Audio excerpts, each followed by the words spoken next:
عقبان لؤلن زتبهلا كلتا حوات لعلي كلتا شح معلتات أبجن بار نقفا زتقادلين نابرا قدلي ناي جزار رؤسو ملكوتاو حيل اللوم أبنق سنتكا أبكندي هوات النقسنة تستمقر أبتي كسابني هوات كازوسط كويناتون كم تدبلو زقبر إذن كلتا حوات أبتي سن كربطان أوانن بزيكا موقعتي أقات إموان نوحد أوان ناب حكم الناز التقاليالو جزي كابتي وقن ورا وقن زي تفليو جنبار إنا واقعان إنا تواقعان أي تفليون أبو عقيقن غورزين نبر فتينن تسحيلن كادر كبيدن فوقي سناس وار كارتا تمهيرن مرحت حيل بسحن أبش حنت شعت 259 شحنت شعت 261 أبش عب سلبام كاب أبراخ أتو هابتزر أماريامن ويزرو أمتسين حسبون كلته هسانات تولدام أتو هابتن ويزرو أمتسينن نتعباي عنقالي تسلال كلن كتكون عقبايلهم سميوام نتا من أساقا لعلو كلو سأبل ليلا ملعلوخ تكون اللهم لؤل بلوام شعب سلبا أبي منغو أسمران كرنن زلو أسعد التركاب عد سبعان تسمنيام أتو هابتن ويزرو أمتسينن سبس أقايم شدوش تدك أنستيون شدوش تدك تبعتيون درزن وليدوم أبتي كبابي كابتوم حارسوم قوفهم زملو أبرئ مخانوم دن بزملأ تريت نبرهم أبي هابتي هزباو جنبار إجرا أبي سنحيت كاب زرقس أتلو معثتي مسك كفل هزبي طبق زمدنا مسريتو من تودي بمن أبي كاسي إجامم زبر كتو زنبريوم أبشحنت شعات 276 كابتوم بدليتهم نهزباوي جنبار برت هابريلهم زعطوقيم كدميو اتي كبابي تقادلو حرنت إيرترايوم زنكساقسو زنبروم بأكايدات حقي زي تحقوسو أبي هابتن كش أمينة زتبالو نهزباو جنبار ودبن عطقون زنبرو كابتوم بتحقي زدلين زهدونون سبات نبروم حدا جزي أبشحنت شعات 277 أبي هابتي بتاشوكو أجروم بروتوم عتيقوم نابي كبابي كاسيتاي معسكر بطولون تشعات مصوم كاب لعلوت حلفتي نايتا بطولون زنبرو بعل فيليبوس ولد يوحنس رخيبوم هزبي مستحقي زنبرو مسححابن حفاش ودبات زباو جنبار زقاطموم زنبر صقامن نغروم بزيكو تحقي نعلا برعت كهرمو يتأخخبو من بارومن صلاين توفيرون زكلاخلو كم زيلن عدتات كندت كم زخلن زتين كملغتي هزبناتومن أبصحهم شعو أما حدار عديهم زنبروم بتي أبي هابت زهابو حبريتا مسرات تقادلاي فيليبوس زمر حازنبر حيلي حانت غانتا كاب حيلي 9 مس أبي هابت نابشعب سلبا خدام أبي هابت غانتا تاتزباو جنبار حيزوم نابتعدي أبزأتولو هزبي ناجيغنا أكبابلايو زغبر اللهم عقبا كساب شاي كفلي زي تمهارت كتكونن كلا لؤلجن أبتي كبابي زنبرو منسيات أبي جردين ألابر السرح كاغنزب نايم حازلم دي آتريوم سلز نبرو بمزانعات الصليا أبكن ناب تمرتي ناب سرح علامات هابت إذن حوات كاب محاسق ناب مراخوت ناب طلبقيع ناب كبتي تريد قواسين صباح حليبا ألباك حقنا كفتفتان كقعتانين أدمي قل عنة أحلفن أدراش اندعطو هابتي سفيح دن بزلوو ناب كل زمعديم أبي مجمريا مفارق سبعتات حدنقو أطهابتيم أمتتين إيلوم تدهايو ويزرو أمتتين دكان أقرارسن بعلحا نابحقو بعلت نابتالو كفان واشبت بدي بلا سرز نبرا قلت فيلن أيملسان أتو هابتي دقيموم تدايوم كابزوم دكنا عقبي دي يبلو أبقرو ناس حيتان حديروم زعنقل يبلو من أمو زلك قربي بلون ويزرو أمتسين يمسقوان نزنبرو أغايش نمعنقال مسحن درارن الصدران مدلاو كسن كتالوز حدراؤتن داقماي ولئن اندقنا مقلو أب مرسان أطوام اتوم تقادرتي تخيلوم نابتا ناب كلو تقوصاصر أدراش اند أطو هابتا أطو ወይዘሮ ኣመተጽን ኣይሽንኳይ ማሞቕ ገዝኦም ገዲፎም ናጽነት ንምድላይ በረኻን ዝወፈሩ ተጋደልቲ ዝኾነ ሰብ በሊዑ ዝጸግብ ኣይመስለንን እዩ እንደ ኣቶ ሃብቴ ብባሕሪ ዝመጸ ብኸበሳ ዝወረደ እንጀራ ኳደረ ከይጸገበ ኣስላማይ ብስምላህ ክስታናይ በስመ አብ ኢሉ ማዕዲ ዝተኸለሉ ገዛ እዩ ኪዝ ዝሓደሩ ኣባላት ቦጦልነት 9 ህዝባዊ ሓይልታት ኣብ ደንበ እንደ ኣቶ ሃብቴ ኣዕሪፎም ጥሜቶም ንምዕንጋል ማዕዲ ከበቡ ተጋደልቲ እናተዓንገሉ ዕቑባን ልዑልን ከም ልማድን አንጊህን ኣብ ጥሪት ክንዲ ዝወፍራ ሓመንን ቀልበንን ናብቶም ተጋደልቱ ኾነም ኣቶ ሃብቴ አንቱን ቆልዑ ቀቲርኮ ንዕነ ዘን ጥሪት ኣዋፍረን ደጋገሙ ንሳተን ግን በብውሽጠን ከምታ ሸጥ ዝበልዐትቂ ጌራ ዝነበረት ተጋደሊት ገነት ክኾና ብሂገን ነበራም ሽዑ ንግሆ እተን አንጊህን መሮር ዝረአያ ዝነበራ ጥሪት እንደ ኣቶ ሃብቴ ክሳብ ዝረፍት ኣብ ደንበ ጽባሓም ዕቑባ ድሕሪ እዋን ኩሉ ሃማን ቀልባን ምስ ተጋደልቱ ኮይኑ ኣብ ዘዝኣተውዎን ዘዘዕረፍሉን እንደኸደት ኣነ ክጋደል እየ ንሜዳ ለኣኹኒ ክትብል ጀመረት ሕጂ ንእሽተይ ዘለኺ ኩንታል በሊዕ ከምጽይ እናበሉ ኣቕበጽዋም ድሕሪ እዋን ዕቑባን ልዑልን ኣመት መጓስአን ዘንጊዐን ብዛዕባ ገድልን ምግዳልን ክሓስባ ማዓሲና ኩንታል በሊዕና ንገነት ነርክባ ዝብል ሓሳብ ክህወኸን ጀመረም በዓል ግርማይ ማንጁስ ሰዊት ዓቤ ሃብተ ብርሃ ገርግሽ ሃብተ ኣብ ሚካኤል ዝተባህሉ ኣባላት ክፍለ ህዝባዊ ምምሕዳር እንደ ኣቶ ሃብቴ መውዓሊኦምን መወደቢኦምን ገበርዎም እዘን ሕዋት ገድልን ምግዳልን ኣብ ሓፂር ግዜ ኣብ ሓንጎለን ሰረጸሞ ዕቑባ ኣብ ሚያዝያ 1976 ንክፍለ ተዓሊም ተበገሰት ድሕሪ 3 ወርሒ ኸኣ ልዑል ኣርከበት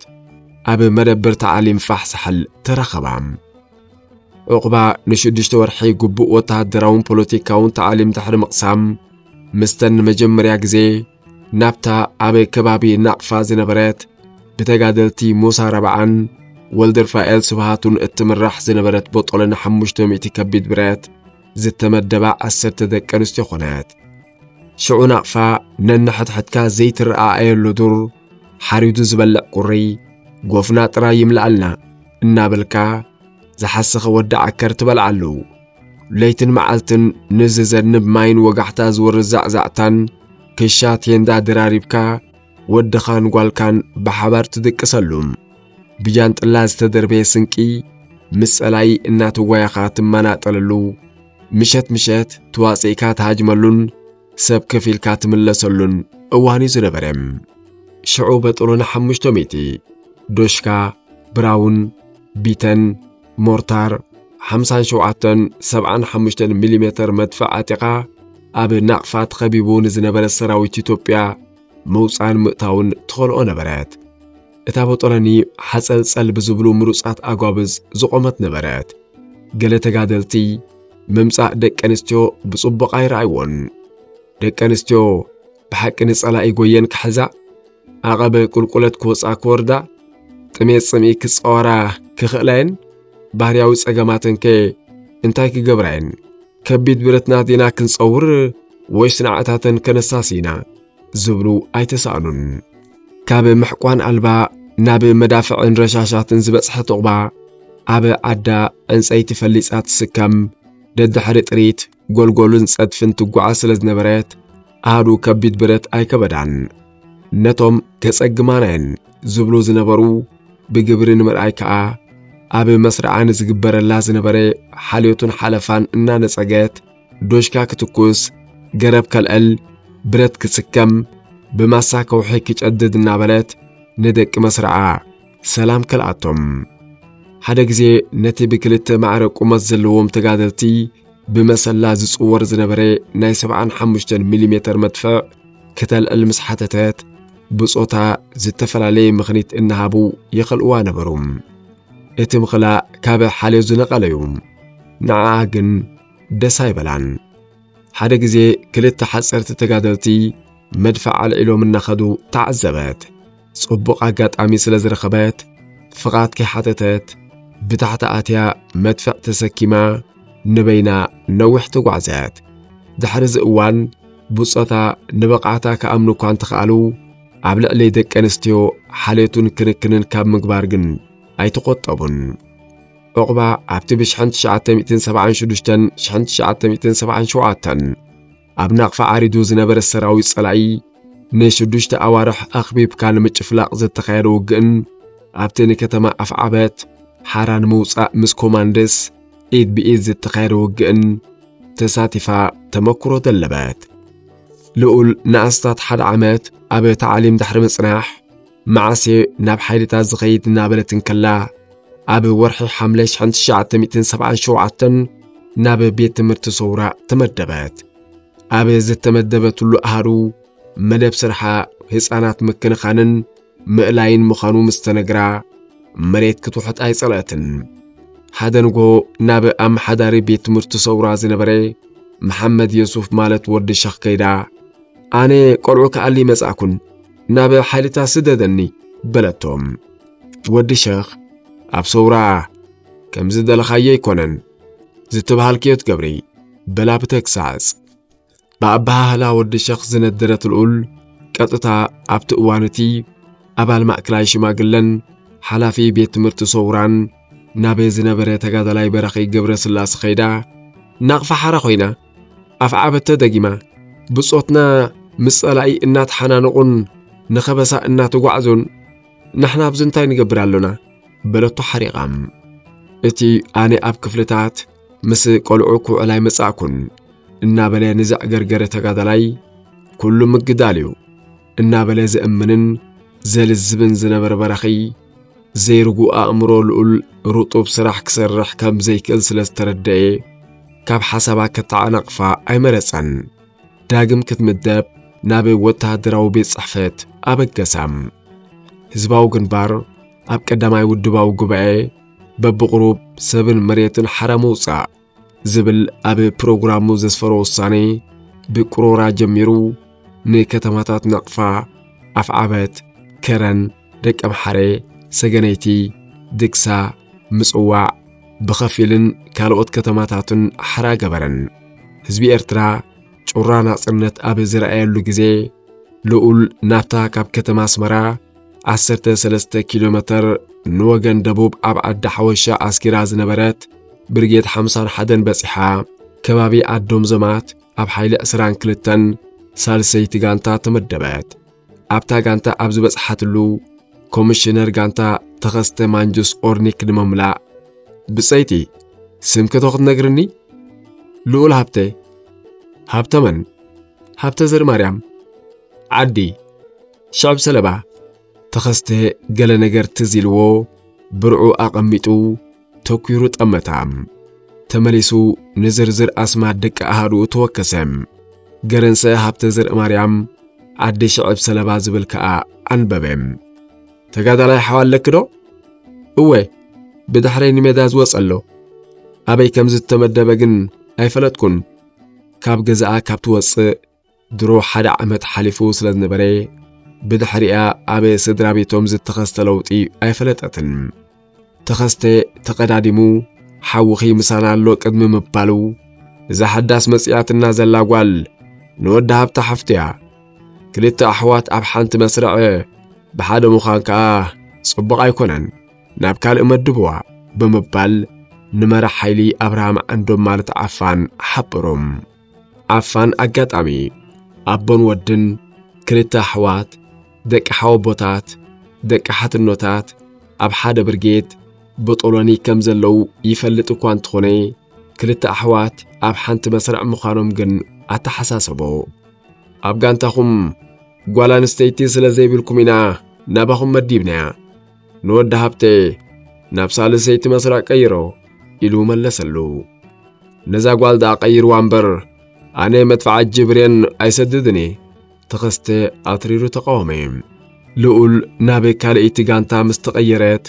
أبتا غانتا محرات قرزقي هرز التبهالات قوالن ستيتي ترايا صني حتام محرات مواجم تسلز رقبات بسماي زينة أبد كوينو تسمعم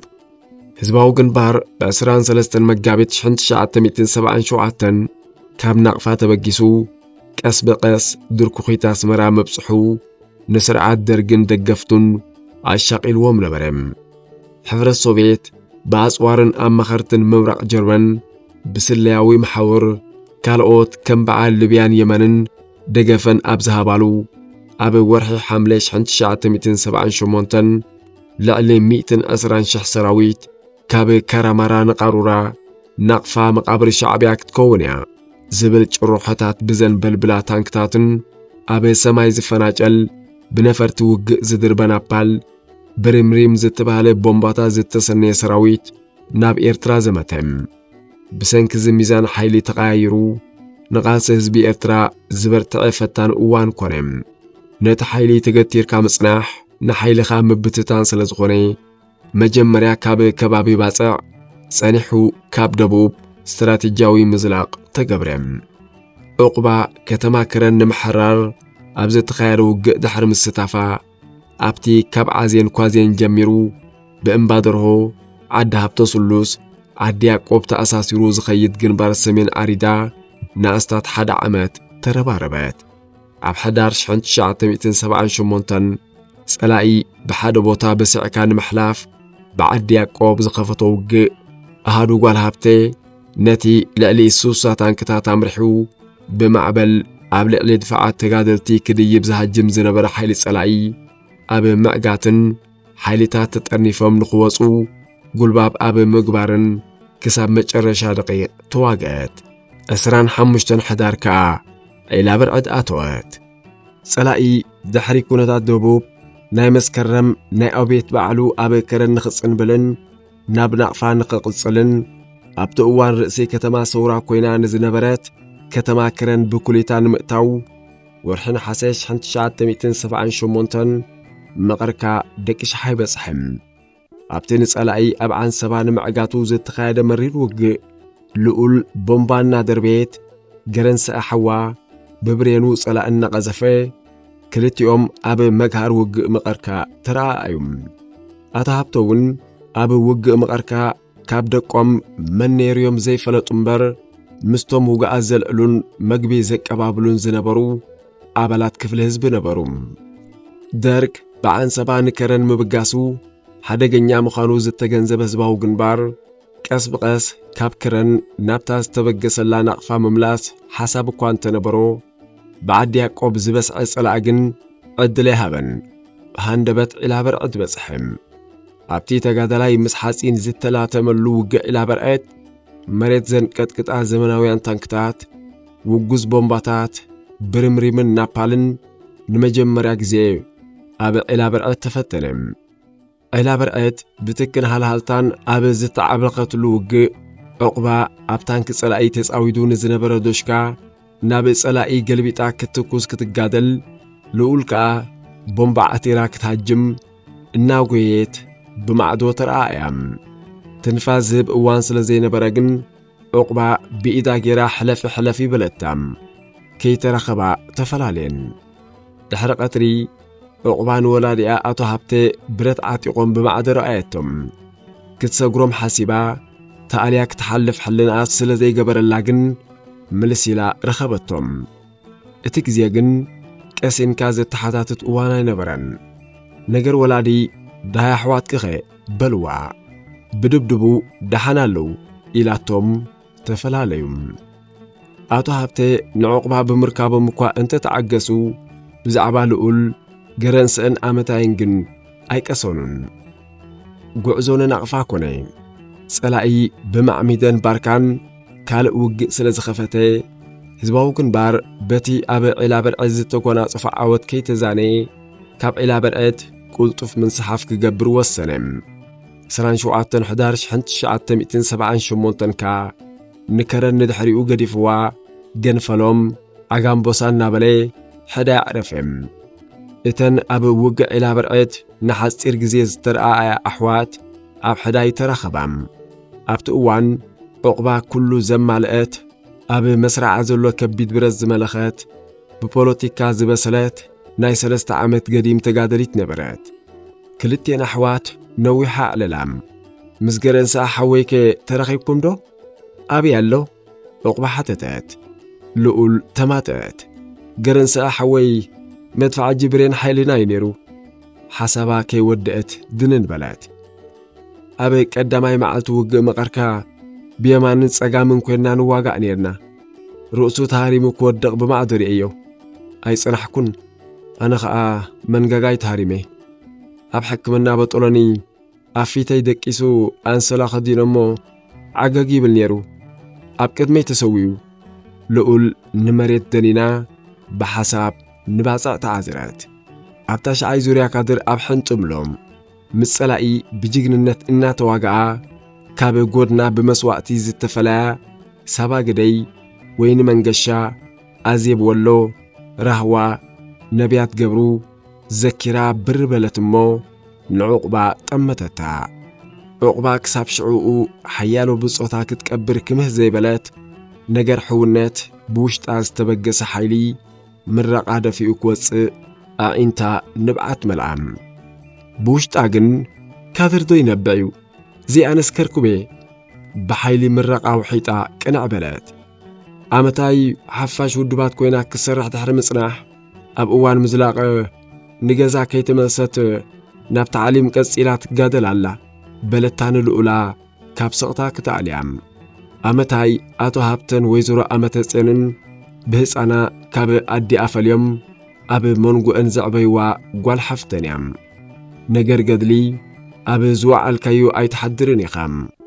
بجبر هاي لتازقومي لعلي 13 حيل سلاي اجري زباو سراويت يسعب سلز نبري عقبا نبتا قدمي كلتا عمت وجز جمرت الله مسواتي بوصتا زرعيت لان مس أصوار استلاليت لان كتما نقفا امبادندن أتوات دولكا مرحت مسرع كوينا دندن ديبات امبادندن كابس أفحب حريش حنت شعات 169 مترو بالرخا زلو خينو بأقرابن أخاو حنز تشفني أياناي كلهم أب كبابي يزلو أخراناتيوم أبالات برجيت حمسان حدن ندندن كديو كلو قمس لزنبري نقدمي أومن تحري أومن اللخدو الناتبها هاليوم ديبامم سلاقي كابس مرا إنها للسلز مسي امبادندن ون زعكتو أي مسلني نيرم مورال سلز نبروخا أفلما عم عالتيك 7 جزي بمعبل يهجم نبرم مسرع لقول أب إجري إمباعت أف عباي تقادرتي وانج عنا بلوز صوعوا مس إمبادندن تأساسي رازلا بلح قبيع عريدام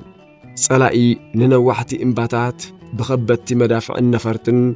نحسرتي كجتات بمعبل هاجمكا تقادرتي تنفاس كم دسؤنو نمقباري وسينم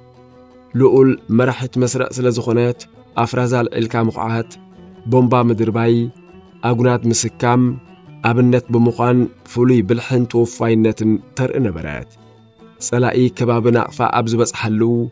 بزحي تتوكوستن سبن سلز نبرو ملو معالتي كلب دبو علي زحتر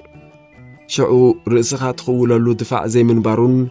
كلمة نقفا أشجار بمنبارون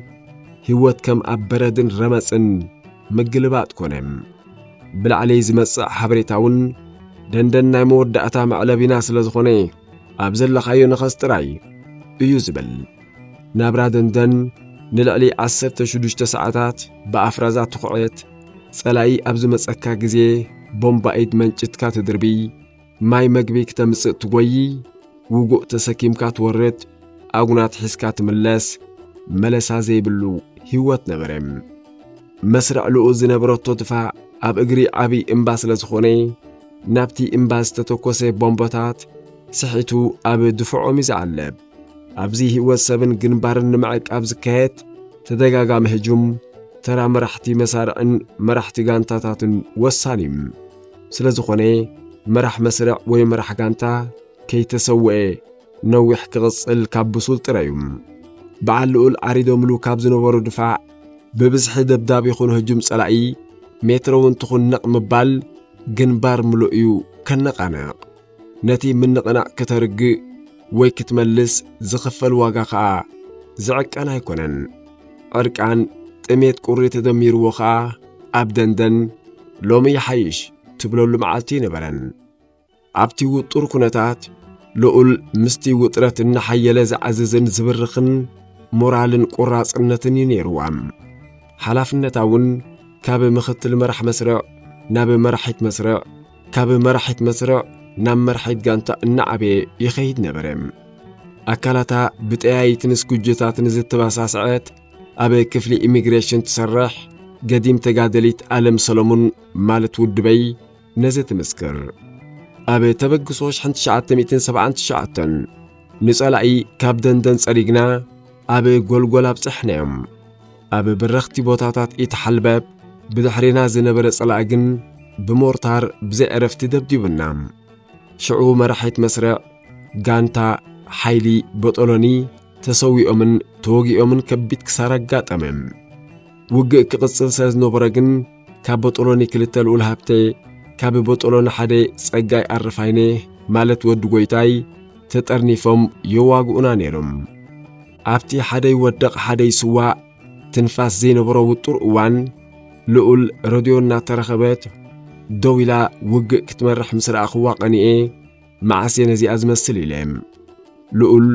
ውግኣት ናብ ውሑስ ቦታ ኣብ ምእላይን ውግእ ኣብ ምውሃድን ትፈጽሞ ዝነበረ ጅግንነት ካብ እምሮይ ኣይክወለንን ሓደ ግዜ ንድሕሪት ተመሊሰም ሽዑ በዓል ወዲ ጎይታይን ልኡልን ነቲ ኩነታት ብትብዓት እንተዘይመርሕዎ እንታይ ምኾና እብል ሽዑ ዝተወጋእክዋ ኣብ እግረይ ዘላ በሰላ ክሪያ ከለኹ ወትሩ ልኡል ያቀጅል ትብለኒ ኣብ ካልእ መዳይ ምስ ልኡል ድሕሪ 3 ዓመት ኣብ እምባልቆ ኣብ እንዳ 17 ማለት ማዕበይ ህፃናት መራሒት ጋንታና ኮይና ተረኺብና ሻድቻይ ወራር ጸላኢ ብድሕሪ ድፋዕ ጃንጥላ ከውርድ ምስተባሃለ ሞራላ ኣቦቱ እዩ ነይሩ ደቀን ገዲፈናልና ናብቲ ጸላኢ ንምድርጋር ርሽ ዝመልአ ሰብ መሰል ዝድርብዮ ጃንጥላታት ንምውጋእ ጎየን ኩነታት ምስ ፈሸለ ግን ብትእዛዝ ሓለፍቲ ናብ ደቀን ተመሊሰን ካብ ሕክምናን ማዕበይ ህፃናትን ናብ ሓይለይ ምስ ተመለስኩ ኩሉ ኣድህቦይን ቀልበይን ንልኡል ምምሳል ነይሩ እመስገኖ ንልኡል መሲልካ ምግዳል ኣይከፍኣንን ኣብ ዝኣተኽዎ ውግእ ይኹን ውድባው ስራሕ ኣይሰነፍኩን ድሕሪ ምዝላቕ ዕቑባ ኣብ ሓይላ ዝነበሩ ከበድቲ ብረት መሊኻ ነቲ ኣርሃ ዓውደ ውግእ ትብሎ መስርዕ ደሽካ መሪሓ ናብታ 77 ዝገደፈታ ናቕፋ ድሕሪ 3 ዓመት ተመሰት ኣብ ከባቢ ደንደን ዓሪዳ ኸዓ ነቲ ፈንጢሱ ናቕፋ ንምእታው ለይትን መዓልትን ዝድብድብ ዝነበረ ኣጽዋር ጸላኢ ግብረ መልሲ ኣብ ምሃብን ኣብ ሳልሳይ ራብዓይን ሓሙሻይን ወራራት ተረባረበት ጸላኢ ንኣስታት 10 ወርሒ ብዘይ ዕረፍቲ ወራር ኣብ ልዕሊ ወራር ኣካይዱ ድሕሪ 5 ወራር ዕቑባ መራሒት መስርዕ ኮይና ኣብ መወዳእታ 1979 ዘፍበለም ንጸላኢ ኣጸቢቑን ምድኻም ህዝባዊ ግንባር ኣብ ግንባር ናቕፋ ሰፊሕ ተበግሶ ክወስድ ኣብ ዝቀራረበሉ ዝነበረ ግዜ ድማ መስርዕ ዶሽካ ጓል ሃብቴ ካብ ደንደን ናብ ፊደል ፐ ተቐይሮም ምስቲ ኣብ በረኽቲ ቦታታት ኢትሓልበብን ሩባ ሕዳይን ዓሪዱ ዝነበረ ኣጽዋር ጸላኢ ትፋጠጥ ነበረት ህዝባዊ ሰራዊት ብክልተ ታሕሳስ 1979 ካብ ድፍዑ ወፂኡ ተበግሶ ወሲዱ ከባቢ ዓሽሩም ኣፍዓበት ኣብጽሖም ከተማ ናቕፋን ኣኽራናት ደንደንን ከኣ እፎይታ ረኸቡ ኣብ ፊደል ፐ ዓሪዱ ዝነበረ ዶሽካ መስርዕ ጓል ሃብቴ ገጹ ንዝገልበጠ ሰራዊት እናርከበ ንጸላኢ ኣብ ዝቐስፈሉ ዝነበረ ግዜም ዶሽካ ብልጭታን ዶሮናን ስለ ዝገብር ኣብ ዝባን ኢትሓልበብ ካብ ዝነበረ መዳፍዕን ታንክታትን ጸላኢ ዝትኮስዎ ቦምባታት ጁላዳትን ብቕድሚኡ ብድሕሪኡ ብየማኑን ጸጋሙን ኣዕለብሉም ጓል ሃብቴ ንብጾታ ካብቲ ቦምባታት ዝዓልበሉ ዝነበረ ከባቢ ክእለዩ ሓቢራ ዶሽካ ባዕላ ክትኩሶ ጀመረት ድሕሪ ሓያሎ ፈተነ ካብ ታንኪ ዝተተኮሰት ቦምባ ሻምብቆ ዶሽካ ጐልዓመት ሃፈስታ ድምፅን ጅላዳትን ከኣ ንጓል ሃብቴ ካብ ድፋዕ አንጢሩ ኣውጻም ገጻን ኣእዳዋን ስለዝተሃርመ ኸኣ ተጼራ ንሕክምና ኸደት ወርሒ ኣብ ሕክምና ጸኒሓ ናብ ኣሃዷ ኣብ ዝተመሰትሉ ግዜ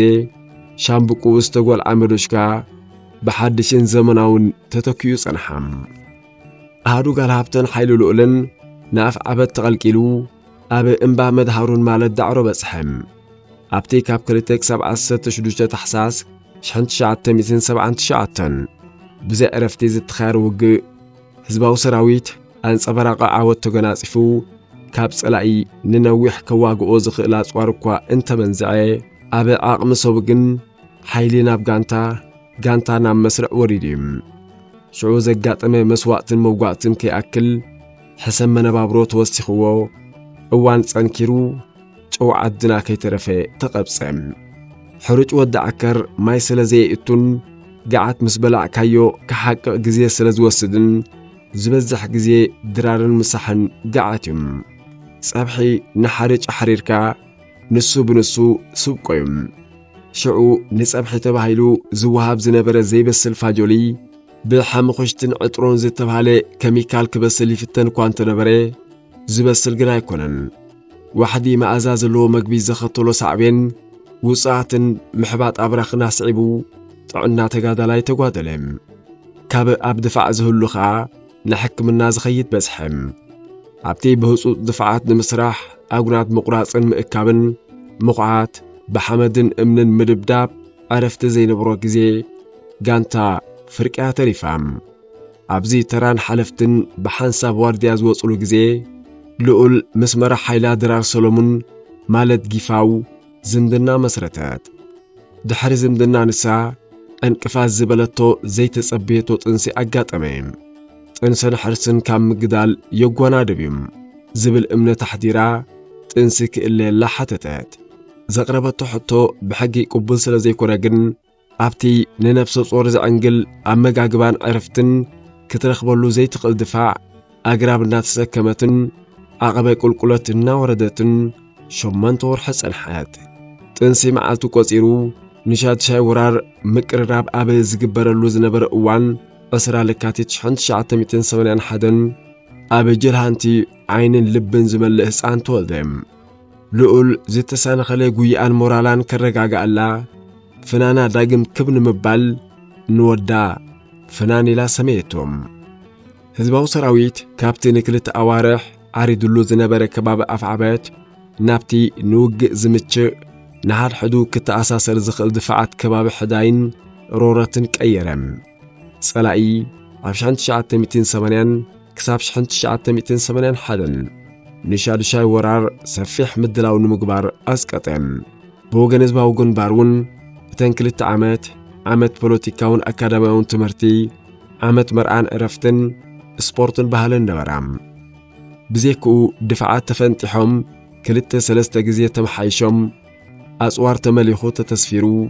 اب مطفا مهيمنت اب زتخاله صوق نطفتات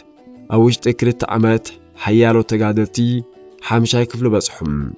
اب غانتاتا زجمره غجل بحلي ناب حيل بوطلن نابله ناب براغي تسغاغرم سميناراتن حدحداو مبصصحن تخايدم عقبه ابت اوانتي اب غنبارنا فازكه زنبره سبورتاو غطمات امناي غويان زلان زتفلطتلون صبلل زبلتلون اوانيم بدحريو بب مدرخو ابزكه زنبره كؤس اغرون ماليا قطر 10 وديا اتقعيتن قلاسيتن غانت اخوينا كساب دجنن سميناو مبراق صحالن እናተንቀሳቀሰት ተጻወተት ኣብዚ እዋን እዚ ኸኣ ሕቶ ዝምድናን ፍቕርን ቀረባም ሕቶ ዘቕረበላ ኸኣ ካብ ነዊሕ እዋን ኣብዚ ሕሉን ውዑይን ምስኣ ዝነበረ ወታደራዊ ቁራጽነቱ ፖለቲካዊ ብስለቱ ትፈልጦ ኣብ ከቢድ ብረት መራሕ ጋንታ ገብረ ዮሐንስ ወልደ ገርግስ ማለት ወድቀሽ ነበረም ኣብ እምሮኣ ስለ ዘይነበረ ኸኣ ዝኾነ መልሲ ኣያበትን ወድቀሽውን ከጨንቕ ኣይደለን حسبلو إلوا طراي كدم عقبا أبو وطر وتهدراو كونتات دقاس دي سانت حتو زمدنا نمملاسكن دقاس سانت أبو مجرشا كن نتحتو تقبلوتهم لؤلون أبزن كلت عامات أبو محبراوي هوتا حيال مقصبات زمزقبتلو اواني نيرم قول عوليدا نحد عامات تخنخانتهم أقدما أبو وطر كونتات كي ترفي تمهرتي زلوون وارديا كوصو كلو مئنت كتمهار مساعتهم وارديا وصوني إنا بلزي جمروتا تمهرتي كاسينا كتكسلو عدل سلزرخبات ما هاي منتات فيها حمشاي كفل بسحات كلتا عامت دانكيراس تقبرلو بسبنا صوارن بلج آزنبرو شاد شاي ورار معال تأخيلو 15 ለካቲት 1982 ኣብ ኩሉ ግንባራት ተወልዐ። እዚ ንኽልቲኡ ወገን ወሳኒ ዝኾነ ውግእ ነዊሕ ምቅርራብ ስለ ዝተገብረሉ ከቢድ መስዋእቲ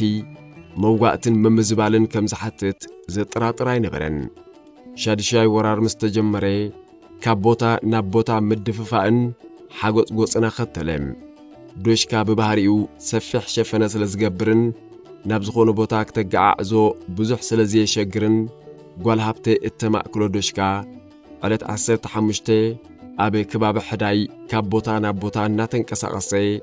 ጸላኢ ርእሱ ክቐብርን ንዝሃድም ኣርኪቡ ከጠቃዕን ወዓለም። ጸላኢ ብወገን ጸጋም ብናሮ ስለ ዝመጠጠ ጓል ሃብተ ዶሽካ ኽሒዝኪ ተበገሲ ስለ ዝተባህለት ዕለት 15 ፍርቂ ለይቲ ካብ ሮረት ተበጊሳ ወጋሕታ ዕለት 16 ይትሓልበብ ኣተወት። ንጽባሒቱ ዕለት 17 ፍርቂ መዓልቲ ኸዓ ታባው ፍያት በጽሐት። ሽዑ መዓልቲ ክፍለ ጦራት 1722 ብመብራቃዊ ሸነኽ ናቕፋ ዝርከባ ጻድፍ ሓኺሮም ናቕፋ ንምእታው ተንቀሳቐሱ። ኣብቲ ከባቢ ኣብ ሓለዋ ዝነበረት ሓንቲ መስርዕ ናይ ብርጌድ 58 ምስ ሓደ ብርጌድ ናይ ክፍለ ጦር 17 ገጢማ ንሓይሊ ጸላኢ ሰገጥ ከተብሎን ከላ ኣዳሃሊሉ ንናቕፋ ዝተቐልቀለ ገለ ካብ ኣሃዶታት ክፍለ ጦር 22 ከዓ ኣብ ምግብና ብርጌድ 58 በጽሐም። ኣብ ምግብና ዝጸንሑ ካብ ጋንታ ዘይሓልፉ መጋቦ በዓል መቕሎ መቕልኡ ዝለውስ ዝነበረ ምልዋሱ ገዲፉ ማይ ዝወርድ ዝነበረ ጀሪካኑ ደርቢው ብውስናት ከላሽናት ሓደ ንምእቲ ገጢሙ። ሽዑ ኣዛዚ ክፍለ ጦር 17 ኣብ ታባው ፍያት ቀይሕ ባንዴራ ሰቒሉ ናቕፋ ትረአየንላ፣ ሻዕብያ ካብ ናቕፋ ከይሃድም ጥራይ ብነፈርቲ ከልክሉለይ እምበር ውግእ ኣብቅዕዩ ባዕለይ ክዛዝሞየ ዝብል መልእኽቲ ናብቲ ኣብ በረራ ዝነበረ ፓይሎት መልእኽቲ መሓላለፈ። ናቕፋ ትረአየንላ ዝብል መልእኽቲ ኣብቲ ከባቢ ንዝነበሩ ኣዘዝቲ ክፍለ ጦራት ጥራይ ዘይኮነ ሽዑ ንሽዑ ናብ ኮሎኔል መንግስቱ ሃይለ ማርያምን በጽሐም። ሰበ ስልጣን ደርግ ውግእ ተዛዚሙ እዩ፣ ክፍለ ጦር 17 ይጽናሕ፣ አንበሳው 3ኛ ክፍለ ጦር ኣብ ናቕፋ ባንዴራ ይስቀል ክበሃሉ ጀመሩ። መስርዕ ጓል ሃብተ ኸዓ ምስታ ጸላኢ ዝተኸላ ባንዴራ ንምውራድን ናቕፋ ንምድሓንን ሮሱን ውግእ ተካይድ ዝነበረት ብሓጎስ ተኸስተ ትምራሕ ሳልሰይቲ ቦጦለኒ ናይ ብርጌድ 58 ብሓባር ንጸላኢ ትገጥም ነበረት። ጓል ሃብተ ዶሽካ ኣበይ ኮይኑ የድምዕ ተቐላጢፋ ቦታ መረጸት። ነቲ ጠያይት እናቖጠበ ዝትኩስ ዝነበረ መድፋዕ እጅ ዶሽካ ተወልደ ማለት ጃፓን ጠያይት ከይበቐቐ ክትኩስ ሓብረቶም። ውግእ ጻጸም መስርዕ ዶሽካ ማዕረ ማዕረቲ ተድምዖ ዝነበረት ብኹሉ ዓይነት ብረት ብሰማይ ብነፈርቲ ብመሬት ብጻዕቂ ቦምባታት መዳፍዕ ክትረም ጀመረት። ኣብ ታባው ፍያት ጸላኢ ንናቕፋ ክጠንን ተጋደልቲ ከዓግቱ ነዋሕቲ ብረታትን መዳፍዕን ካብ ስራሕ በኺሮም ውግእ ብቦምባታት ኢድ ናይ ሽምጢ ተኹስን ብቅጫ ሕርሙን ኮነም። ጀጋኑ እናወድቑን እናተተክኡን ውግእ ን5 መዓልቲ ብዘይ ዕረፍቲ ቀጸለም። ኣብቲ ብዙሓት ጀጋኑ ዝተኸፍልሉ ዕለት 21 ጓል ሃብተ ንመስርዓ ኣብ ክልተ ከፈለታ። ንሳ ተኣልዮም ገለ ክፋል ምስቲ ብዘይ ዕረፍቲ ዝትኩስ ዝነበረ ዶሽካ ተረፉ። ብምኽትል መራሕ መስርዕ የማነ ገብረ ኣምላኽ ዝእለዩ ገለ ክፋል ከዓ ኣብ ጎድነቶም ብቦምባ ኢድ ምስ ጸላኢ ዝዋደቑ ዝነበሩ ሓይልታት ከም ዝስለፉ ገበረት። ኣብቲ ናይ ኢድ ብኢድ ውግእ ረዘነ ወልደ ማርያም ብነፋሪት ተሃሪሙ ክስዋዕ እንከሎ የማነ ገብረ ኣምላኽን ካልኦትን ብከቢድ ተወግኡ። ድሕሪ ናይ 5 መዓልቲ መሪር ምርብራብ ጸላኢ ካብ ታባው ፍያት ናብ ሳልፈርን ትክሰን ጸዲፉ ዘፍበለም። ኣብቲ ውግእ ጓል ሃብተ ሬድዮ እናተረኸበት ትዋግእ ኣብ ዝነበረትሉ ጊዜ ኣባል ፖለቲካዊ ብጽሕፈት ተጋዳላይ ኣሊ ሰይድ ዓብደላን ኣዛዚ ብርጌድ 76 ከቢድ ብረት ተጋዳላይ ፍስሐ ወልደ ገብርኤልን ብማዕዶ ይዕዘብዋ ነበሩ። ፍስሐን ጓል ሃብተም ሃለው ኮውሒ ይሰማዓካ ኣለኹ ሓሪና፣ እቲ ብረት ዝያዳ ምእንቲ ከድምዕ ቀልጢፍኪ ናብ ትሕቲኺ ዘሎ ተረተራ ውርድዮ ዘድምዕ ቦታ ኣነ ብቐረባ ዝርየ ዘለኹ ጸላኢ ብማዕበል እናሃጀመ برت كغير أيكلني أوردي عندي خطب بحال زلخي كابز مقيار نزينا ودقننا تنسأن زهجم زلو صلاعي عدل مهابيو قدنا تبل انت داوخين كاخا نايز مسرعن برتن تحتاتي دا يكونكن نديرا ملسات تزازي تورديو كمو أبز بحالولو زنبرو دوشكا أرأس صلاعيو زبنتل زنبرم والهابتي تزاز تبلك الكبيداتا اتدوشكا نابتي زيت بحال بوتا كغير ممرحة هابت زيت تغير اللو بوتا جن وحساي نبرن دوشكا كتوكوس أبز جمر اللو جزي نفرتن مدافعن تانكتاتن تصلعي بسعك دبدبهم والهابتي جزيات فاتن نتي بخلو شنق زهر رمز نبربرات بجزاء فقدا نابز نبرو ملساتهم في السهايون نتي كونتات كاتيفو سلستردو بتي والهابت زوسدتو سقمتي إنات دنغي هالو كوحي بلي أصوار صلاي أبلعلي أيزن نفسلت نبري كالتفاع أي ملساتن أبي مجرشا جن تقبلتهم أحقو يسكن اللخي كالسل تراي كالسلي بلا دوشكا أبوتو تماليسو نتي بمعبل زهاجمن بدحريتنا مسعز درابن زنبر حيلي صلاي كتكا كنيم دحري وق تاباو فياتن چغوار تابان والهابتي مسرع حيزا بعل فساي ولد جبريل نابز نبرو بوتا أمرحات فساي علي ازيا نتدشكا كيريو كبلا كلخو اي كيرن نابلتو اما عبلت ملالسن زنبرت بلو الناس حقيم علي نوالهابتي مستوم نقفات الرأين الله النابلو نقفاز تصورتهم مكوننا صلاعي بمزمات تقادل هزباو جنبار تعزاز عفن وساننيو كموس لزخوني كا نتي بأسوارن حيل سبن زت عزاز فنان كل مداوي دقف زلون صلاعي زف زبلناو بلي ناب عقبانا تمتهم دحرزي مسرع والهابتي أبي كبابي حمخشتن كوبانيان عريدا نتي بصقاماي جنبار نقفا بتدغاغامي كتقع زفتن زنبره حيل صلاعي እናት ቃዕትን እናት ረባረበትን ንሽዱሽተ ወርሐ ጸንሐት ድሕሪ ሻድሻይ ወራር ንሓጺር ግዜ ተዛማደ ሰላም ስለስተረኽበ ጓልሃብቴ ምስ ወደቀሺ መስሪቶሞ ዝነበሩ ዝምድና ማዕለቢ ክገብሩሉ ስነ ስርዓት መርዓ ፈጸሙ ካብ መወዳእታ 1976 ከሳብ ዕለትና ጽነት በብእዋኑ ምስ ዕቁባ ኣብ ከቢድ ብረት ዝነበሩ መዛኑኣ ከቢድ ብረት ተመክሮ ትምህርቲ ጉብዝና ብዙውንኑ ተጋደልቲ ዝቆመዮም ኣብቲ ኣሃዱ ንዘለው ከበድቲ ኣጽዋር ፈሊጥካ መልኽካ ክትጥቀመሎም ንዕኡ ንዝትኩሱን ዘንቀሳቐሱን ገዳይም ተጋደልቲ ብደረጃ መራሕት ሓይሊ ተመዚስካ ክትሰርሕ በቀሊሉ ትረኽቦ ወታደራዊ መሳልል ኣይኮነን ዕቁባ መጀመርያ ኣብ ከቢድ ብረት ደቂ ኣንስትዮ ይሃልዋ ዶ ኣይሃልዋ ዝብል ክትዕ ይለዓለሉ ኣብ ዝነበረ እዋን ንኽህልዋ بجبري زمسكرتن زأمنتن يام أكل مداي قدامي تنبر صعبت كتكون زيت مرز أبي كبيد برات أب حلف النز مسات نام جمرتا وانستيت يام بقعتن توفاينتن أقبع أبي وتهدرا ومداي ترايزي كوني كل كبرتات تقادلاي أب أقبع ترخبهم أبي كل مداي هاقواف زي بالله حانتي كابي موديل دك أنستيام يمسكور لام ኣብ نقفاس ተሳዕረ ጸላኢ ሳዕሮቱ ተቀቢሉ ተማይበለን ዝባው ግንባር ዝጎደሎ ከይመልአን ውጋኣቱ ከይተመሱን ካብ ድፋዕ ኣውፂእካን መጢጥካን ምጥቃዕ ዝብል ሜላ ተጠቂሙ ካብ ናቕፋ ብቤት ሕመት ሩራ መንሳዕ ንሓልሓል ዝዝርጋሕ ብስፍሓቱ ይኹን ብሃንደበትነቱ ዝሓየለ ሰላሕታ ወራር ጀመረ እተን ኣሃዱታት እናኣልያ أب جنبار نقفات أمر زسر حازن برا أحد أسران شدوشتن مجابيت شنت شعت 283 عقبة ناب جنبار حال كتجعز كلا لقول كأ ولا عمت أب معبيه سنات قديفة نبتي دفاع زين برو وجاءت كا أتكهان سنكهان بأجمال أدوجن تنكسر صلو يمناي جنبار نقفان أخرانات رو رحبابن أمر حاد سألاقي برو رحباب امبهارا أدهاليلكا لنقفان مملاس ناي ممتاط وفريكا تسلم هزباو سراويت بوغانو ألاما سلاقي المفشل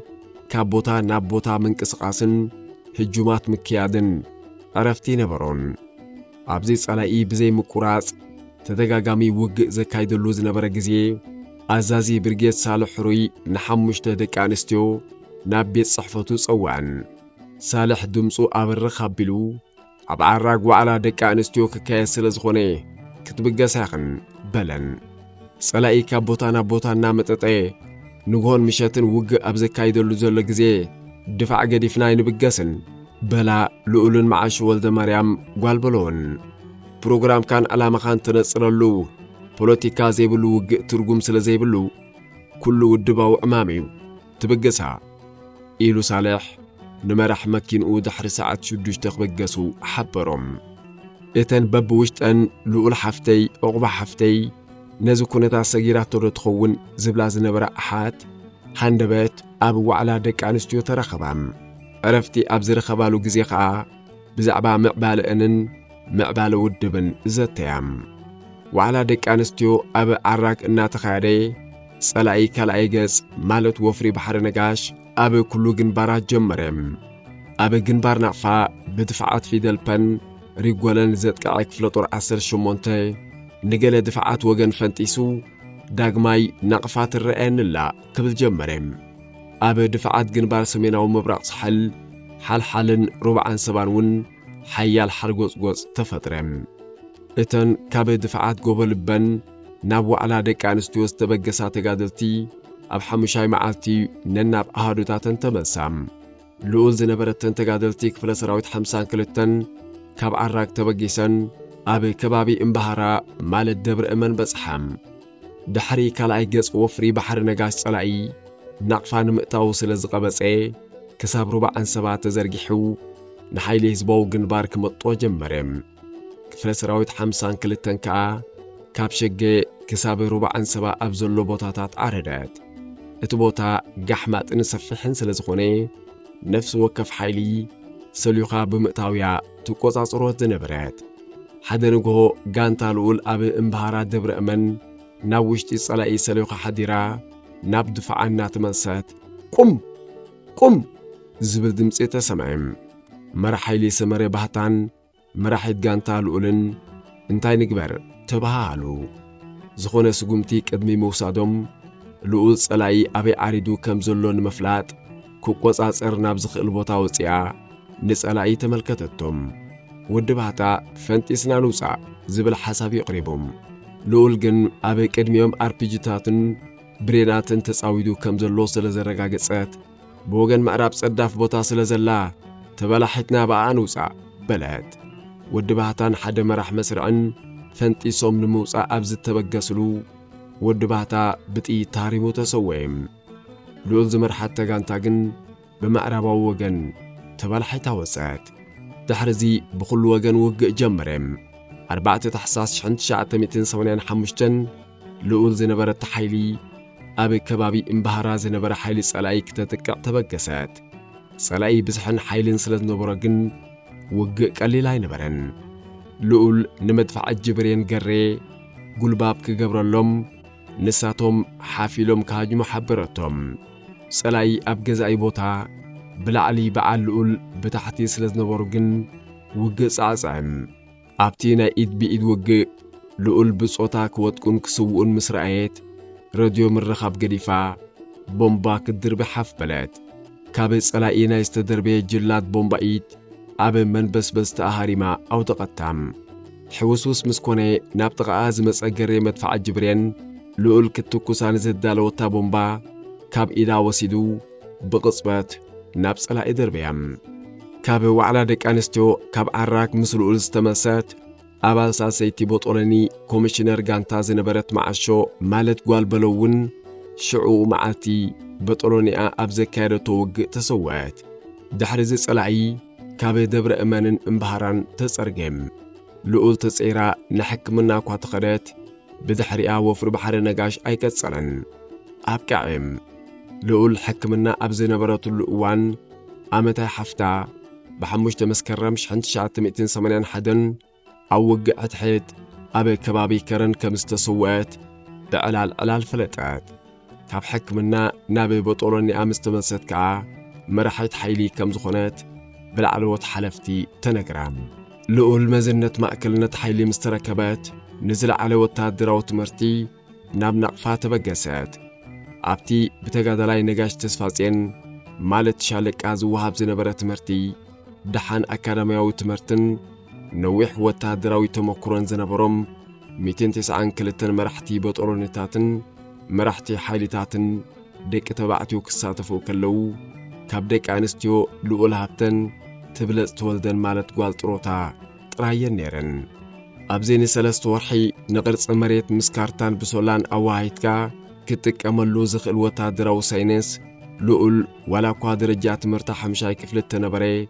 ምስቶም ብሉጻት ኮይና ወዳኣቶም 1986-87 ኣብቲ ኣብ ድፍዓት እናተጓነጽካ ትነብሮ ማእከላይ ግንባር ከባቢ ገልጠምን ኣኸራናት ሮራ ሓባብን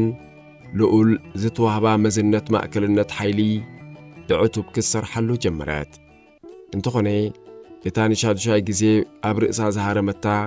ሰባብ እስኩጆ ድሓነያ በታን ሓንደበት ከፍ ዝዛን ከውድቓን ጀመረም እዚ ከተመኽንየሉ ዘይትኽእል